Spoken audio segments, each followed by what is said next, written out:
CM Revanth రెడ్డిపై BRS working president KTR తీవ్ర స్థాయిలో విరుచుకుపడ్డారు. మల్లన్న సాగర్ వద్ద కలకలలాడేవి కాళేశ్వరం జలసిరులు కాదా అని ప్రశ్నించారు. మూసీ జలాల అనుసంధానం పేరుతో సీఎం రేవంత్ డ్రామా చేస్తున్నారని మండిపడ్డారు. తల అయిన మల్లన్న సాగర్ వద్ద కాకుండా తోకైన గండిపేట వద్ద శంకుస్థాపన ఎలా చేస్తారని కేటీఆర్ నిలదీశారు. ముఖ్యమంత్రి గారిని అడుగుతా ఉన్నా, రాష్ట్ర వ్యాప్తంగా ఇవాళ ప్రజలకి మీరు ప్రజల సొమ్ముతో ప్రతి పత్రికలో ఇవాళ అడ్వర్టైజ్మెంట్లు, ఫుల్ పేజ్ అడ్వర్టైజ్మెంట్లు ఇచ్చినారు. ఏమని? మల్లన్న సాగర్ నుంచి నీళ్లు తీసుకొచ్చి మూసీకి అనుసంధానం చేసే ప్రాజెక్టుకు, బృహత్ ప్రాజెక్టుకు ముఖ్యమంత్రి గారు ఇవాళ శంకుస్థాపన చేస్తున్నారు అని చెప్పి మరి ఫుల్ పేజ్ ప్రకటనలు ఇచ్చినారు. ఈ ముఖ్యమంత్రి గారికి కానీ కాంగ్రెస్ ప్రభుత్వానికి కానీ కనీస సిగ్గుందా అని నేను అడుగుతా ఉన్నా. కనీస మాత్రం ఇంగితం ఉందా? కనీస మాత్రం సోయి ఉందా మీకు? సరిగ్గా వారం కిందట, ఇదే సోమవారం నాడు, వారం రోజుల కిందట కాళేశ్వరం ప్రాజెక్టు మీద కక్షగట్టి సిబిఐ ఎంక్వైరీ అని పెట్టినారు. మరి ఈరోజు ఈ సోమవారం రోజు కేసీఆర్ గారు కట్టిన అదే కాళేశ్వరం ప్రాజెక్టు మీద ఆధారపడ్డ మూసీ జలాల అనుసంధానం అని పెట్టి ఇవాళ శంకుస్థాపన చేస్తూ ఉన్నారు.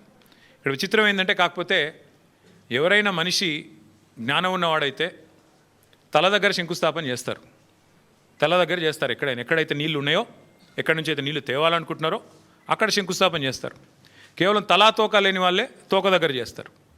ఎందుకంటే బాధ ఏముంది ఈయనకి? మల్లన్న సాగర్ దగ్గర పోయి శంకుస్థాపన చేస్తే ఏం చెప్పాలా? ఎదురుగా కళ్ళు దొబ్బినాయా, నీకు కనబడతలేవా, అవి కాళేశ్వరం నీళ్లు కాదా అని ప్రజలు అడుగుతారు, రైతులు అడుగుతారు.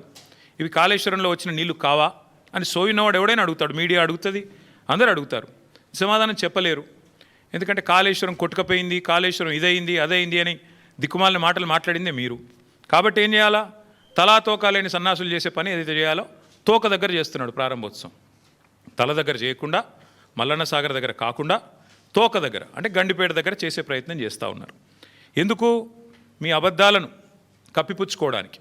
మీరు ఇన్ని రోజులు వాగిన వాగుడంతా చెత్తవాగుడు అని ప్రజలకు తెలుస్తుంది. కాబట్టి ఇవాళ మీరు ఎన్ని దిక్కుమాలిన మాటలు మాట్లాడినా చివరికి మళ్ళీ కాళేశ్వరమే మీకు దిక్కయింది. కాబట్టి ఇవాళ మొహం చెల్లక, మల్లన్న సాగర్ దగ్గర శంకుస్థాపన చేయడానికి మొహం చెల్లక ఈ ముఖ్యమంత్రి గారు, ఈ ప్రభుత్వం 1,00,000 కోట్ల అవినీతి, కూలిపోయింది, కాళేశ్వరం కూలేశ్వరం అయిపోయింది అని మాట్లాడిన మాటలు ఏవైతున్నాయో వాటి నుంచి తప్పించుకోవడానికే ఈరోజు గండిపేట దగ్గర ఒక డ్రామా చేస్తూ ఉన్నారు.